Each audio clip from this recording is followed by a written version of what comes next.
Uncle Wallace tapped his crystal wine glass. The room went dead silent. I had just spent 3 weeks surviving on black coffee to keep his company servers from collapsing. He cleared his throat and announced he was handing full control of my artificial intelligence project to his son, Otis. The same guy who recently bombed 3 entry-level interviews. A thick stack of paper slammed onto the mahogany table right in front of me. A non-compete agreement. Wallace stared me down, reminding the entire room how he pulled my parents out of bankruptcy 20 years ago. My mother's trembling hand grabbed my sleeve. She leaned in, begging me in a frantic whisper to just apologize and keep the peace. I set my silver fork down. I locked eyes with him and took a slow, deep breath. I kept my hands perfectly steady in my lap. Under the heavy linen tablecloth, my thumb found the screen of my phone. The device unlocked in the dark. 3 taps. That was all it took to enter the cloud infrastructure portal. I navigated to the master control list and located the global administrator accounts for Otis and Wallace. Swipe left. Revoke access. Confirm. The system processed the lockout instantly. I pushed my chair back, letting the wooden legs scrape harshly against the dining room floor. The screech cut through the tense silence. I stood up, smoothed the wrinkles from my dress, and told them all to enjoy the rest of their evening. Then I turned my back and walked out the front door. The cool night air hit my face, and the agonizing weight in my chest finally lifted. My name is Calantha. I am 38 years old, and for the last decade, I have been the lead systems engineer keeping this family's corporate empire breathing. But to them, I was never a professional. I was just the debt collector's daughter. Growing up, whenever Otis threw a tantrum and wanted my science fair project or my college recommendation slot, my mother would physically pry the opportunities from my hands and give them to him. She would pull me aside, her hands shaking, her eyes darting nervously toward Wallace's office. "Just let him have it," she would whisper. "Remember what your uncle did for us. We owe him our lives." For 20 years, my parents lived like terrified ghosts in their own skin, constantly bowing their heads because Wallace bought their bankrupt business for pennies and called it a heroic rescue mission. False gratitude is the absolute cruelest chain a person can lock around your neck. It disguises a lifelong hostage situation as a generous favor. They shattered my parents' self-worth with that single concept. Gratitude. Now, Wallace thought he could use that exact same guilt to force me to hand over a multi-million-dollar artificial intelligence system to a boy who could not even troubleshoot his own email password. But Wallace made one catastrophic miscalculation tonight. He forgot who actually built the digital cage he was trying to lock me inside. And he completely forgot who held the master keys. The morning after the dinner, I was halfway through my first cup of coffee when my phone lit up. It was a text from Otis. He didn't ask how I was. He did not apologize for the night before. He just sent a string of question marks, followed by a demand to fix the internal developer portal immediately because he had a board meeting in an hour. I did not reply. I watched the 3 dots of his typing bubble appear and disappear, frantic and desperate. Then came the call from Wallace. I let it ring until it went to voicemail. I could almost hear his teeth grinding through the speaker as he threatened to make my severance package as empty as my chair if I refused to restore his access. He was trying to starve me out. He thought that by withholding my final payout, I would be crawling back within 48 hours, begging for my old job just to pay rent. But Wallace was playing a game from 20 years ago. He did not know I had spent the last month quietly preparing for this exact moment. I had already liquidated my retirement fund and taken out a private loan against my car. I had enough cash to last 6 months. And more importantly, I had enough to hand a $50,000 retainer to a lawyer who specialized in dismantling corporate narcissists. While Wallace was busy threatening my bank account, I was sitting in my home office, finishing a deep audit of the legacy servers he had forced me to migrate to the cloud last month. He wanted it done fast to save money, but in his rush, he forgot one thing. The old email archives from 2004 were still there, buried in a corrupted file I was not supposed to find. I clicked the file. It took 3 minutes to rebuild the index. When it opened, the air in my lungs turned to ice. It was not just a bankruptcy. There were dozens of emails between Wallace and a senior loan officer at the bank. Wallace had not saved my parents' company. He had actively sabotaged their credit line, whispering in the bank's ear that my father was a liability, ensuring the foreclosure happened. Then, he stepped in as the savior, buying the assets for 30 cents on the dollar. The hero who demanded 20 years of our lives as payment was actually the arsonist who had set the fire. The board of directors was forcing Wallace to retire because the company's growth had stalled. He was not just being malicious. He was desperate. He needed Otis to claim my artificial intelligence system so the board would see Otis as a visionary and vote him in as the next chief executive officer. It was a cold, calculated bloodline play, and I was holding the evidence that proved the entire foundation of his empire was built on a crime. By Tuesday, Wallace realized he was completely locked out of the cloud servers. He could not scream or bully his way past military-grade encryption. So, he got desperate and went physical. He grabbed my old company laptop from my abandoned desk, brought in a shady outside tech contractor, and forced his way past the local login screen. Sitting right there on the desktop was a glaringly unprotected folder. I had named it Fennel Artificial Intelligence Core Version 1. He took the bait instantly. Believing I was just a careless amateur, Wallace drafted an anonymous burner email. He attached the folder and sent it straight to the venture capital firm scheduled to fund my new independent startup with $2,500,000. The message was a direct threat claiming I stole proprietary source code and telling them to drop me or face a massive intellectual property lawsuit. My phone buzzed on the kitchen counter. A specialized security alert flashed across the screen. I picked up the device, read the notification, and let out a slow laugh. Wallace is a man who spent 2 decades believing everyone around him was inferior. He thrives on the delusion that he is the smartest person in any room. That kind of arrogance is a fatal flaw because it makes you blind. He genuinely thought a woman who built enterprise security architectures for a living would casually forget her life's work on an unsecured corporate hard drive. He never stopped to consider that the folder was a honeypot. It was a digital bear trap. The absolute second his hired tech clicked open that file, hidden watermarks and metadata trackers woke up. They silently beamed a full diagnostic report directly to my private server. I had his exact internet protocol address. I had the media access control address of the machine. I had the timestamp tying the breach directly to the master desktop in his corner office. He thought he was launching a stealth missile to ruin my reputation and bankrupt my future. Instead, he had just committed corporate espionage, and he had signed his own name on the confession. Wallace leaned back in his leather chair, steepling his fingers together like a king holding court. He wore a patronizing smirk, completely confident that his anonymous email had already destroyed my startup funding. He thought this deposition was just a formality, a victory lap. Otis sat next to him, casually scrolling on his phone, completely bored by the whole process. Across the table, my parents sat rigid. Their shoulders were hunched, making them look small and fragile. My mother kept wringing her hands, her eyes darting toward me, silently pleading with me to surrender. She still thought we were the villains. My attorney did not waste breath on pleasantries. He slid a single, crisp sheet of paper across the polished wood. He tapped his pen on the document and recited a specific state labor statute. He informed Wallace that by maliciously withholding my final severance payout past the legal deadline, the company had automatically voided my non-compete agreement. Wallace's smirk faltered. His jaw tightened. He opened his mouth to argue. He never got the chance. The heavy thud of a massive binder hitting the table made everyone jump. My lawyer flipped it open. He pushed a thick stack of printed emails from 2004 directly in front of Wallace, neatly fanning them out so the signatures were completely visible.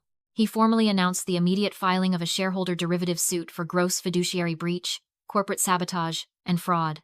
The reaction was instantaneous. The color drained from Wallace's face so fast he looked physically ill. His eyes darted wildly across the printed pages, desperately searching for a loophole that did not exist. His breathing grew shallow and ragged. He reached out to grab one of the documents, but his fingers were trembling so violently he fumbled it. The untouchable patriarch was disintegrating right in front of me. The mask of the benevolent savior was ripped off, exposing a desperate, cornered thief. My father reached over. He pulled the documents away from Wallace's trembling hands. He lowered his reading glasses and stared at the pages. He read the words. Then he read them again. I watched 20 years of brainwashing shatter in real time. The decades of forced apologies. The holidays spent serving Wallace like royalty. The crushing weight of a fake debt that had dictated every single decision our family ever made. It all crystallized into pure, visceral rage. The veins in my father's neck bulged against his collar. His hands clamped into fists. My father stood up. His chair crashed backward onto the carpet. He grabbed the heavy glass water pitcher from the center of the table and hurled it violently past Wallace's head. The pitcher smashed into the wall, showering the entire room in water and shattered glass. Otis jumped out of his seat, screaming. Wallace shrank down into his leather chair, raising his arms to shield his face, completely terrified. My father grabbed my mother's hand. He looked at me, his eyes burning with a fierce, protective pride I had not seen since I was a little girl. Then, he looked down at Wallace, who was shivering under the broken glass. We are done. He spat the words out like poison. He turned his back on the man who had ruined his life, and the puppets finally cut their strings. The gavel came down with a heavy final thud. Wallace was officially indicted on 3 counts of federal wire fraud and 2 counts of corporate espionage. The federal judge sentenced him to 4 years in a federal correctional institution, accompanied by a mandatory restitution order of $2,500,000 to the corporate shareholders he had systematically defrauded. The social fallout was absolute. The prestigious country club revoked his membership within 48 hours. The board of directors scrubbed his name from the company history, and all those relatives who used to kiss his ring at Sunday dinners suddenly developed selective amnesia whenever his name came up. Otis, stripped of his unearned title and massive salary, found himself completely blacklisted from the tech industry. He currently struggles to pass the basic phone screening for entry-level help desk roles. 6 months after the trial, a thin white envelope arrived at my new office. The return address belonged to the federal prison. The handwriting was unmistakably Wallace's. He filled the first page with nostalgic memories of my childhood, leaning heavily on his failing health and preaching about how family must always forgive one another. He tried to pull the exact same strings of guilt he had used to control my parents for 2 decades. My pulse remained completely steady. I folded the letter in half, walked over to the paper shredder, and fed the pages into the humming machine. I tossed the empty envelope into the recycling bin and went back to my desk. The silence in my office was beautiful. Today, my life looks entirely different. My new startup operates out of a second-floor suite with massive glass windows letting the afternoon sunlight pour in. My parents visit me every Friday for lunch. My father brings fresh pastries, and my mother actually laughs now. A bright, genuine sound I had never heard during my entire childhood. I am surrounded by a brilliant, dedicated team of developers who respect my leadership because I earned it, not because of my last name. This is my chosen family.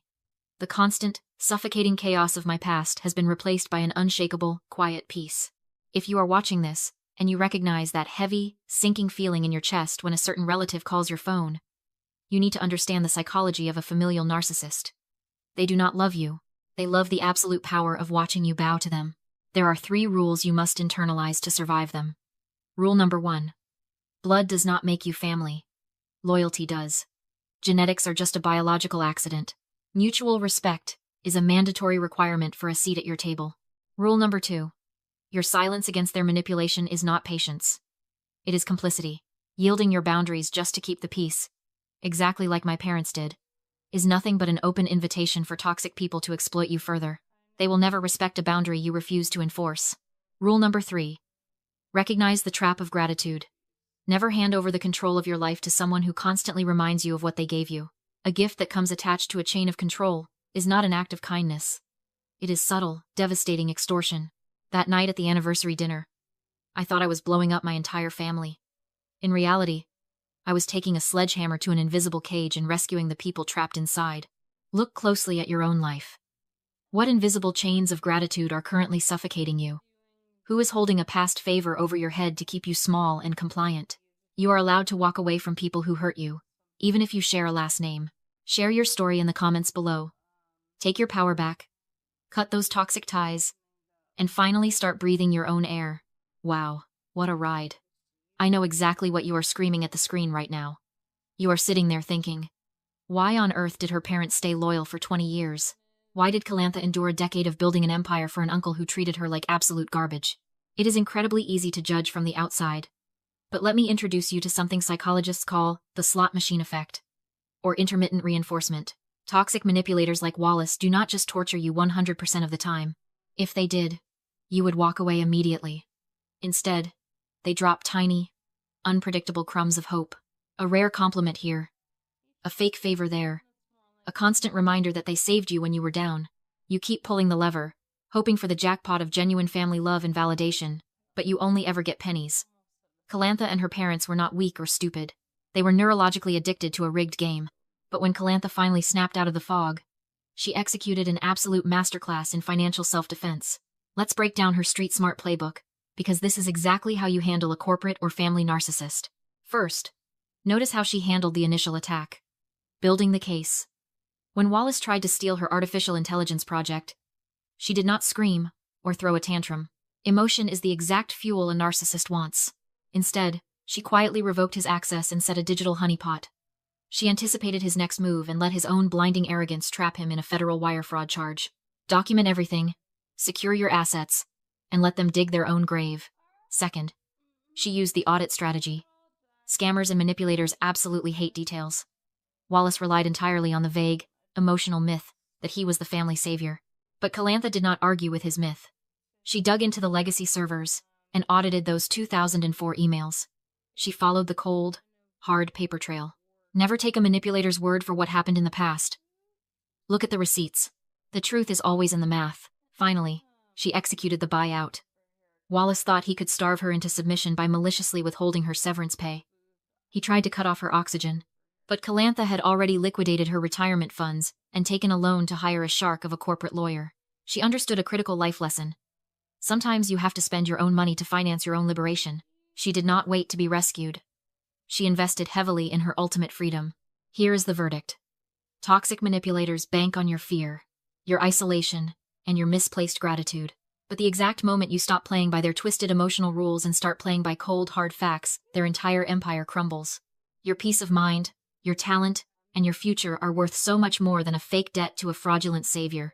If you have ever had to cut ties with a toxic family member, a manipulative boss, or someone who used guilt to keep you trapped, I want to hear your survival story in the comments below.